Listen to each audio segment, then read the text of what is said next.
Days after the onslaught of Super Typhoon Yolanda, a worship building of the Iglesia ni Cristo in Anibong, Tacloban City became a trending topic in social networking sites, the only edifice left standing after the storm. The one who posted the picture claimed that the INC refused non-INC members to enter the compound. The residents, meanwhile, themselves proved that the claim is malicious. Hindi naman. Kinoon nga kami. Bakit kinoon kami? Kung hindi nagpapapasok, bakit tinitar kami ng eksakto? Maayos ang pagtatar sa amin eh. Sinamahan pa kaming petas. Akala namin hindi lalaki yung tubig. Mabuti na lang may kapilya dyan. Kung wala, disgrasya talaga kami lahat. Yan ang nakasurvive sa amin. Ang relief distribute. And on November 29, 2013, the Iglesia ni Cristo, through the Felix Y. Manalo Foundation, conducted massive relief operations in the said place, giving out 100,000 goodwill bags. The Iglesia ni Cristo also conducted medical missions and distributed medicines to the residents for free. Salamat po sa Iglesia ni Cristo. Malaking bagay ang tulong na ito sa amin. Maraming salamat sa tulong ng Iglesia ni Cristo. Pasalamat sa ihatag nimong gamot kay para kami magaling. Ang Iglesia ni Cristo, hindi lang dapat minsan ka maglingap. Kinakailangan nangangailangan ng tulong ang ating mga kababayan. Ipinangako ng ating tagapamahalang pangkalakan na nandun ang Iglesia ni Cristo.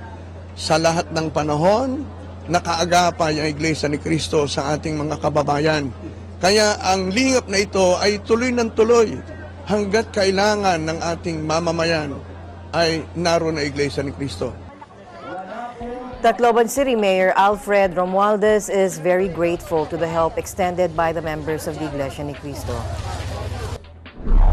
We're very grateful, no? In fact, syempre, talagang hindi naman namin expected namin yung pangkaraniwang tulong, pero hindi ganito kalaki. Kaya talagang, alam mo, sa ganitong panahon, ang expected naman ng tao ay pagmamahal eh. We want to feel loved. And this is what the people want to feel, that they're loved by people, by, mga kapatid natin na mga Pilipino. And by what the Iglesia ni Cristo is doing is really touching their hearts also, not only by giving but also looking after them. So, I think that's what we need in Tacloban City.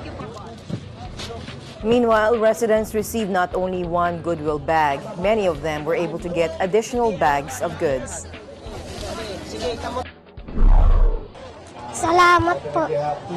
Nakailang balik ka na? Padamo na. Marami na kayong pagkain. Para po makakain lang kami, binibigyan kami pagkain. Na salamat sa pagtulong niyo sa amin. Marami pong tulong. Maraming salamat po sa mga biyayang binibigay niyo sa amin.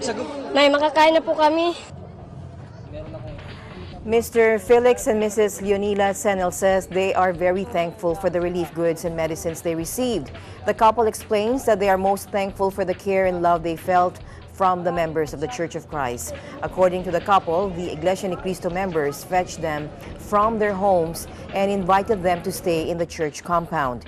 The family recounts that if not for the Iglesia ni Cristo, they might have perished during the height of Yolanda's onslaught and storm surge. Wala, napatay na ako ngayon. Kung Hindi kami natulungan na. Ako patay ako mismo patay na. Wala man ako, hindi man ako makahinga.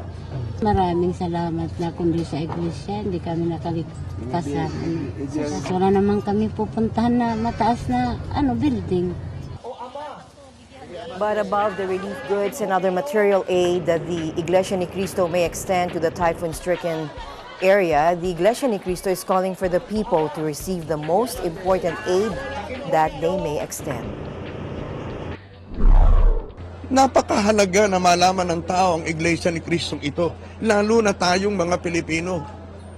Subukin nating pag-aralan at ipinangangako namin sa inyo, mga kababayan, hindi masasayang na malaman nyo kung ano Iglesia ni Cristo. Sana makilala ninyo. Ito lamang po ang maghahatid sa atin sa kaligtasan. On December 1st, the Iglesia ni Cristo will once again conduct a Lingap sa Mamamayan Aid to Humanity in the town of Hernani, Samar, where they will distribute more than 70,000 goodwill bags.